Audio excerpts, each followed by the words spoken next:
ഞങ്ങളൊരു ട്രെയിനിങ്ങിന് ഇറങ്ങുകയാണ്. അപ്പം ഞാൻ ഓർത്തു എല്ലാവരെയും ഒന്ന് ഇവിടുത്തെ ഇതൊക്കെ കാണിച്ചേക്കാമെന്ന് വിചാരിച്ചു. അപ്പം വീഡിയോ ഒക്കെ എടുക്കാമെന്ന് വിചാരിച്ച് കയ്യിലെടുത്തിട്ടുണ്ട്. നല്ല ബിസിയാണ്, റോഡൊക്കെ നല്ല ബിസിയാണ്. അപ്പോൾ നമ്മൾ നോക്കിക്കോ ബസ് സ്റ്റോപ്പിലേക്കുള്ള നടത്തത്തിലാണ്. അപ്പം ഞാൻ എൻ്റെ ഹാൻഡ്സ് ഒന്ന് ഫ്രീ ആക്കട്ടെ, എൻ്റെ സ്റ്റാൻഡിലേക്കൊക്കെ ഒന്ന് വെച്ച് ഞാൻ റെഡിയായിട്ട് പിന്നെ വരാം. അപ്പം ഞങ്ങൾ പതുക്കെ റോഡിലേക്ക് ഇറങ്ങി. റോഡൊക്കെ നല്ല ബിസിയാണ്.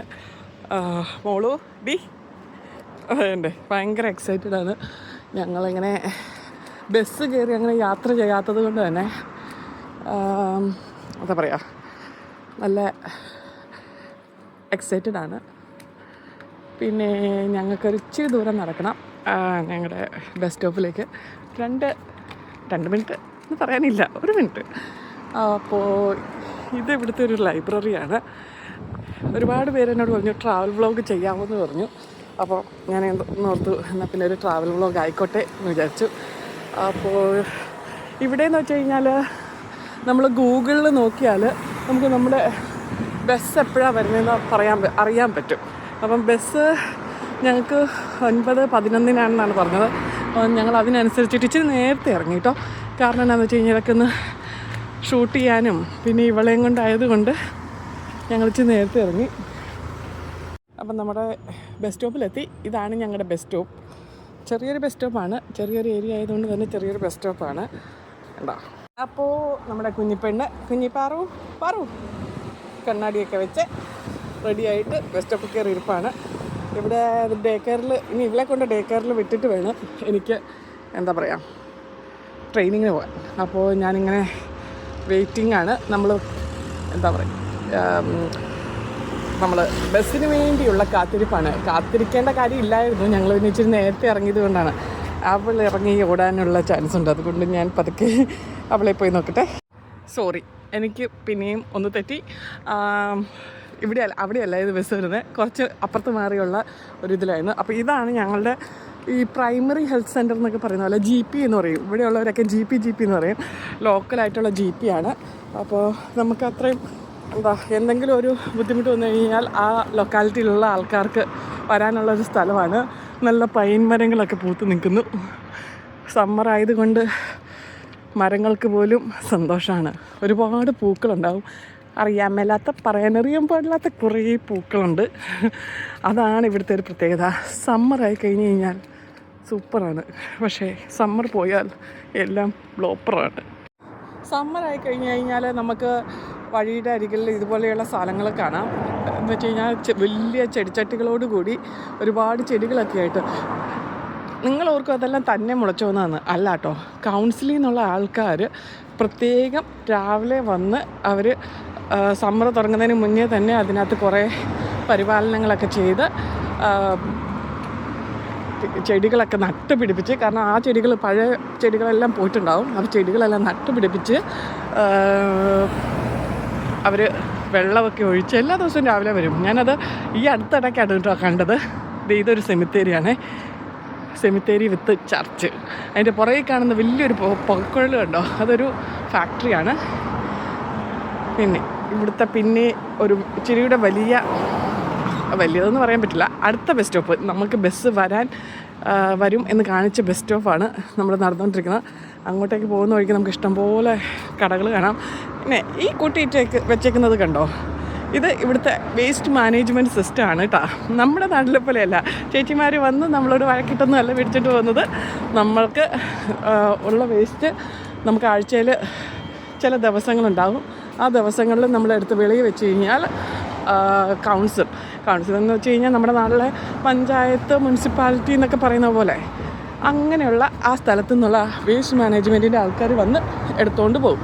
അപ്പോൾ നമ്മൾ പതുക്കെ ഒന്ന് ക്രോസൊക്കെ ചെയ്ത് അതേ വരുന്നു അടുത്ത ബസ് സ്റ്റോപ്പ്.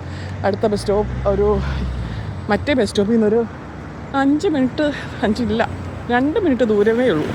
അപ്പോൾ ഇവിടെ നിന്ന് കഴിഞ്ഞാൽ ബസ് വരുമെന്നാണ് ഗൂഗിൾ പറയുന്നത്. Good morning. അതിനിടയിൽ ഒരു അപ്പൂപ്പൻ ഗുഡ് മോർണിംഗ് ഒക്കെ പറഞ്ഞു. ഞാൻ അവളെ ചോക്ലേറ്റ് കാണിച്ച് പ്രലോഭിപ്പിച്ച് ഇതിനകത്തോട്ട് വരുത്തിയിട്ടുണ്ട്. ഏതാ വേണ്ട കുട്ടാ? അറിയില്ല. അത് വേണ്ട. അതെനിക്കിഷ്ടമല്ല. നമുക്ക് എടുക്കാം. ചോക്ലേറ്റുകളുടെയൊക്കെ വില കണ്ടു. ഡയറി മിൽക്കിന് 1,69 എന്ന് ചെയ്യാൻ 169 രൂപ. നാട്ടിലെ വിലയൊക്കെ ഞാൻ മറന്നു. എമ്മാൻഡം ഇതാണോ? എമ്മാൻഡം നോ യെസ് ഇതാണോ വേണ്ടേ? ബാ നിൽക്ക്. അമ്മയ്ക്ക് എന്തെങ്കിലും വേണ്ടേ? എനിക്കുള്ളത് ചോക്ലേറ്റ് വേണ്ട. നമുക്കിനിയും പോവാം. ഇതാണ് ഇവിടുത്തെ ഒരു ചെറിയ ലോക്കൽ സ്റ്റോറ്. ഓക്കെ, അപ്പോൾ നമുക്ക് വേണ്ട എല്ലാ സാധനവും, ഏകദേശം എല്ലാ സാധനവും ഇവിടെ തന്നെ കിട്ടും. ഇതുപോലത്തെ കുറേ ഷോപ്പുകളുണ്ട്. അതിൽ ഓഫ് ലൈസൻസ് എന്ന് പറയും. അവിടെ വേണ്ടതെല്ലാം കിട്ടും.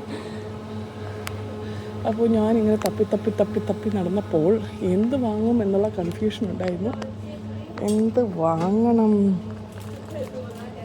കുഞ്ഞു അതിനിടയിൽ കൂടെ അവൾ ഓരോന്നൊക്കെ എടുക്കുന്നത്. അത് വേണ്ട. എന്നാട് അയ്യോ, അത് സോർ ക്രീമാണ്. ഇത് മതിയോ? ഓക്കെ, എന്നാൽ അതെട്. ബ്ലൂ അത് വേണ്ട. ബ്ലൂ വേണ്ട. ഇവളെ കൊണ്ട് ഞാൻ തോറ്റു. ഒന്ന് ഹാൻഡിൽ ചെയ്യട്ടെ ഗൈസ്. അപ്പോൾ ബസ് വന്നു. നമ്മൾക്ക് ഈ ബസ്സിലാണ് പോകുന്നത്. ഈ ഗോ ഫസ്റ്റ്, നോ പ്രോബ്ലം. അപ്പോൾ ഇതാണ് നമ്മുടെ ബസ്.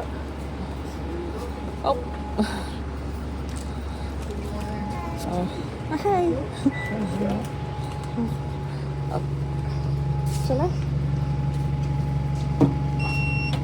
ബസ്സിൽ പൈസ ഇങ്ങനെ വെറുതെ ടാപ്പ് ചെയ്യുവാണ്. നമ്മൾ പോയി ഇരിക്കുന്നിടം വരെ അവർ പോവില്ല. പോ ആ കേറ് ഇവിടെ ഇരിക്കാൻ. ഇതാണ് നമ്മുടെ ബസ്. നമ്മുടെ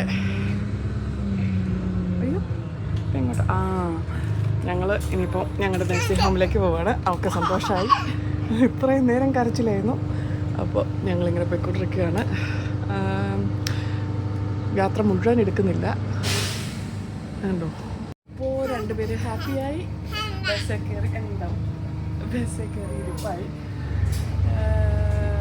ഇവളെ കൊണ്ട് ഡേ കെയറിൽ വിട്ടിട്ട് വേണം എനിക്ക് ജോലിയല്ല ട്രെയിനിങ്ങിന് പോകാൻ. അപ്പോൾ അതിൻ്റെ ഒരു യാത്രയിലാണ്. പിന്നെ ഇവിടുത്തെ പച്ചപ്പും ഹരിതാപിയും ഒക്കെ ഒന്ന് എൻ്റെ ക്യാമറയിൽ പകർത്താമെന്ന് ഞാൻ വിചാരിച്ചു. അങ്ങനെ ഇരിക്കുവാണ്. നല്ല ഒരുപാട് എംറ്റിയാണ് ബസ്. ആരുമില്ല ബസ്സിൽ. നമ്മുടെ നാട്ടിലെ പിള്ളില്ല, ആരുമില്ല. അവിടെ ഇവിടെ 1-2 പേര്. എന്നിരുന്നാലും അവർ സർവീസ് നടത്തുന്നു. പ്രൈവറ്റ് കമ്പനീസ് എടുത്ത് നടത്തുന്ന ബസ്സുകളാണ്. ചാർജ് ഉണ്ട്, പക്ഷെ നമുക്ക് അഫോർഡബിളാണ്. വലിയ ബുദ്ധിമുട്ടുകളൊന്നുമില്ല, തിരക്കുകളില്ല, സമാധാനപരമായി അനുഭവങ്ങളും. ഓക്കെ, യുകെയിലെ വീടുകൾ ഉണ്ടോ? ഏകദേശം എല്ലാം ഒരേ മോഡലിലാണ്. ഇതെല്ലാം പല പല വീടാണ്, പക്ഷേ എന്നിരുന്നാലും എല്ലാം ഒരേ മോഡലാണ്. പിന്നെ വീടുകളുടെ എല്ലാം മുന്നിൽ വേസ്റ്റ് പല രീതിയിൽ നമ്മൾ അറേഞ്ച് ചെയ്യണം. വേസ്റ്റ് കെട്ടി വെച്ചിട്ടുണ്ട്, അതെടുത്തുകൊണ്ട് പോകാൻ ആളുകൾ വരും. അടുപ്പിച്ചുള്ള വീട്. ഇതൊക്കെ ഒരുപാട് പഴക്കം ചെന്ന വീടാണ് കേട്ടോ. ഞാൻ താമസിക്കുന്ന വീട് 130 വർഷം പഴക്കമുള്ള വീടാണ്. എന്നിരുന്നാലും അതിൻ്റെ പഴമയുടേതായ യാതൊരു പ്രോബ്ലങ്ങളും ഇല്ലാത്തൊരു വീടാണ്. മലമുകളികൾക്കിടയിലൂടെയുള്ള കുറേ വീടുകളുണ്ട്. ഒരുപാട് രസമാണ് കേട്ടോ ഇവിടുത്തെ കാഴ്ചകൾ കാണാൻ. എന്താ പറയുക, എത്ര ടൗൺ ആണെങ്കിലും എത്ര വീടുകളുണ്ടെങ്കിലും അതിനിടയിലൂടെ എല്ലാം അവരുടെ ഒരു ഗ്രീനറി കാത്തു സൂക്ഷിക്കുന്നതിൻ്റെ ഒരു രീതിയാണ് ഇവിടെ കാണുന്നത്. ഉണ്ടോ, മരങ്ങൾ ആവശ്യമില്ലാത്ത മരങ്ങൾ ഇതെല്ലാം. ഈ കാണുന്ന മരങ്ങളെല്ലാം ഗുണമുള്ള മരങ്ങളല്ല, പക്ഷെ എന്നാലും അതവരവിടെ വെട്ടിക്കളയല. അതാണിത്. എന്തിനാന്ന് ചോദിച്ചു കഴിഞ്ഞാൽ അറിഞ്ഞൂടാ. പിന്നെ അധികം മലകളിലേക്കായാലും കടന്നുകയറ്റമില്ല. നമ്മൾ ഉള്ള വീടുകൾ അതങ്ങനെ കാത്തു സൂക്ഷിക്കുന്നതുകൊണ്ടാണ് 130 വർഷം പഴക്കമുള്ള, ഇതൊക്കെ 150 വർഷം പഴക്കമുള്ള വീടുകളാണ്. അങ്ങനെയുള്ള വീടുകൾ വരുന്നതിൻ്റെ കാരണം തന്നെ അവരുള്ളതിൽ ഡെവലപ്പാക്കിയിരിക്കുന്നു. പുതിയ വീടുകൾ നമുക്ക് ഉണ്ടാക്കണമെങ്കിൽ തന്നെ ഒരുപാട് പെർമിഷൻ വേണം. ഉണ്ടോ, പൂക്കളൊക്കെ വെച്ച് അലങ്കരിച്ചേക്കുന്നുണ്ടോ. നോക്കൂ ഗൈസ്, ഞങ്ങൾക്ക് വേണ്ടി മാത്രം ഓടുന്ന ഒരു ബസ്. ഞങ്ങൾക്ക് വേണ്ടി മാത്രം ഇവർ ബസ് ഓടിക്കുകയാണ്. അതാണ് ഇവിടെ സൂപ്പറല്ലേ.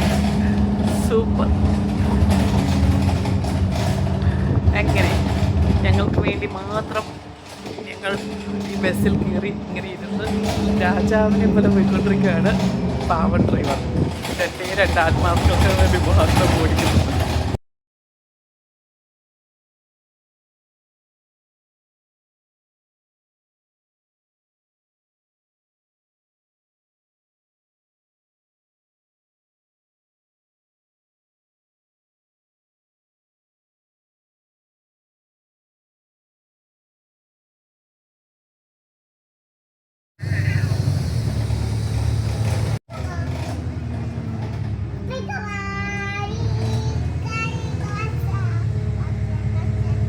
അപ്പം നമുക്ക് ഇറങ്ങാനുള്ള സ്റ്റോപ്പ് ആവാറായി. ഇനി പോകുമ്പം ഇറങ്ങുമ്പോഴും അവിടെ പോയൊന്ന് ടാപ്പ് ചെയ്യണം കാർഡ് വെച്ചിട്ട്. കാരണം നമ്മുടെ ടിക്കറ്റ് അതാണല്ലോ. അപ്പം ഇറങ്ങാനായിട്ട് നമ്മൾ വന്ന് നിന്നപ്പം ഇരിക്കാതെ പോകില്ല എന്ന് പറഞ്ഞു. അതുകൊണ്ട് നമ്മൾ ഇരിക്കുവാണ്. ഓക്കെ, ബസ് ഇറങ്ങി ഇപ്പം നടന്നുകൊണ്ടിരിക്കുവാണ്. ഇനിയിപ്പോൾ ഞങ്ങൾ ഇവരുടെ നഴ്സറിയിലേക്കുള്ള ഓട്ടത്തിലാണ്. ഇവളെ കൊണ്ട് വിട്ടിട്ട് വേണം, ഞാനിപ്പോൾ തന്നെ ലേറ്റായി. അപ്പോൾ ഇവളെ കൊണ്ട് വിട്ടിട്ട് വേണം എനിക്ക് ഓടാൻ എൻ്റെ ഫ്രണ്ടിൻ്റെ കൂടെ. ഇപ്പം തന്നെ ഒരുപാട് ലേറ്റായി. എന്തായാലും പോയില്ലേ പറ്റൂ, അവളെ കൊണ്ട് വിടാൻ പറ്റില്ലല്ലോ. അപ്പോൾ എന്നാൽ ഞങ്ങൾ ഇറക്കട്ടെ. അപ്പോൾ കണ്ടോ, സൂപ്പറല്ലേ സ്ഥലമൊക്കെ, നല്ല സൂപ്പർ സ്ഥലം കേട്ടോ. ഇതാണ് അവളുടെ നഴ്സറിയിലേക്കുള്ള വഴിയാണ്. കുറച്ച് ദൂരം നടക്കാനുണ്ട്, പക്ഷെ ഭയങ്കര എക്സൈറ്റഡ് ആണ്. ഞങ്ങളിങ്ങനെ നടന്ന് അയ്യോ എത്തുന്നില്ല, എങ്ങും എത്തുന്നില്ല. ഞങ്ങൾ ഏകദേശം അവളുടെ ഒരു ഡേ കെയറിലെത്തി. കുറച്ച് നടക്കാനുണ്ടായിരുന്നു. അപ്പം ബസ്സിൻ്റെ സ്റ്റോപ്പ് ഇച്ചിരി ദൂരമായിരുന്നു. അപ്പോൾ നടന്നിവിടെ എത്തി. ഇനിയിപ്പോൾ ഇവളെ കയറ്റി വിടണ്ടേ, ബെല്ലടിക്കണം.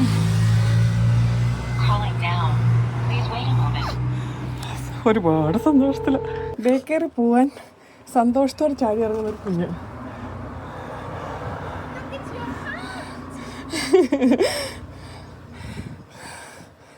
ഓക്കെ, അപ്പോൾ എൻ്റെ ഫ്രണ്ട് എന്നെ വന്ന് പിക്ക് ചെയ്തു.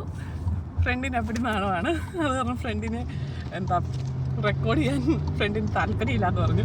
ഫ്രണ്ട് ഇവിടുത്തുകാരാണ്. അപ്പോൾ ഞങ്ങളിപ്പം നഴ്സിംഗ് ഹോമിലേക്ക് പോയിക്കൊണ്ടിരിക്കുകയാണ്. എന്നാൽ നഴ്സിംഗ് ഹോമിൽ ചെന്നിട്ട് കാണാൻ. അപ്പോൾ ഞങ്ങൾ നഴ്സിംഗ് ഹോമിലേക്കുള്ള റോഡിലേക്ക് എത്തി. നഴ്സിംഗ് ഹോമിലേക്ക് കയറാനുള്ള ആ കാണുന്നത് നഴ്സിംഗ് ഹോമാണ്, എൻ്റെ റൂഫാണ്. ഇതാണ് ഇതാണ് ഞങ്ങളുടെ നഴ്സിംഗ് ഹോം. അപ്പോൾ ഞാൻ വെളിയിലിറങ്ങിയിട്ട് നഴ്സിംഗ് ഹോമിൻ്റെ പേര് അങ്ങനെ ഞങ്ങൾ നഴ്സിംഗ് ഹോമിലേക്ക് എത്തിയിരിക്കുകയാണ്. അപ്പോൾ ഇനി ട്രെയിനിങ് കഴിഞ്ഞിട്ട് കാണാം. ഓക്കെ.